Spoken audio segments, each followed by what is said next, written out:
ami site internet suñu live TV dal leen ak jàmm ci seen tënku xibaar la ci gën a fës dañ koy door rek cour d'appel bu Paris nag daal di nay ubbi ab enquête rek ñeel condamnation bi nga xamante ne nag defoon nañ ko kii di Bibo Bourgui nag ginnaaw bu ñu ko alamanee ngir mu fay 168,5 milliards de francs CFA mu nekk mbir moo xamante ne nag mbir mu définitive la fii ci Sénégal ndax gis nañ ne rek ñaareel nag ñenn ci opposants yi rek wala ci politiciens yi rek pour ñu amal boobu lee det wala ñu joxe ko rek doon na mbir moo xamante ne nag mbir mu doy waar la wante nag mbir mu nu mel nag daal dinañ koy confirmer ni ki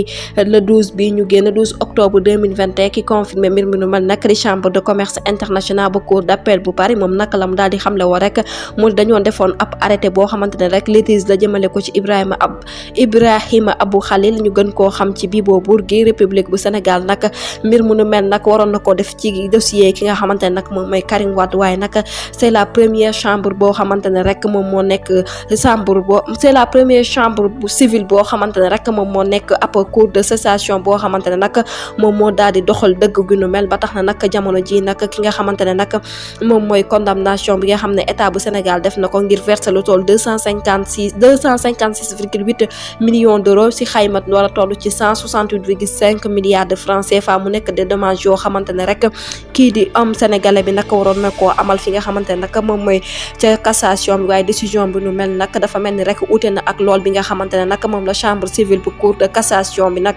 la daal di joxe woon comme gain de cause ni état bu Sénégal nag ni ki 17 mai bii ñu génn arrêté bi nga xamante ne rek defoon nañ ko ginnaaw bu ñu defee ab cour d'appel mbir ma nag mën dinaa nekk définitive ginnaaw bu ñu sukkandikoo rek ci suñu naataangay kéwlu moom nag la mu daal di xam ne rek rappel bi nga xamante ne defoon nañ ko ci affaire boobu noonu mu démarré woon ni ki 2015 nag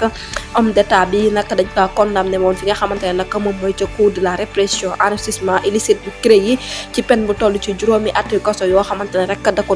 waroon a tëdd ak amaan ko nag amaan bu luut jamono ji nag ki nga xamante ne nag moom mooy Bibo Bourgui ginnaaw condamnation nag gannaaw ab condamnation nag gis nañ ne nag bien yëpp rek la ñu daal di saisir mbir mu nu mel nag buñ ko amaloon fii ci Sénégal rek xëy na sàcc geek luubal alalu askan wi nag dina fi daal di jógee du ñàkk rek dinañ ci ñëwaat ci yeneen jotaay xabaar jërë ngeen def ci teewlu bi bu leen fàttee abonné ba saale cloche de notification ngir amaat yeneen i info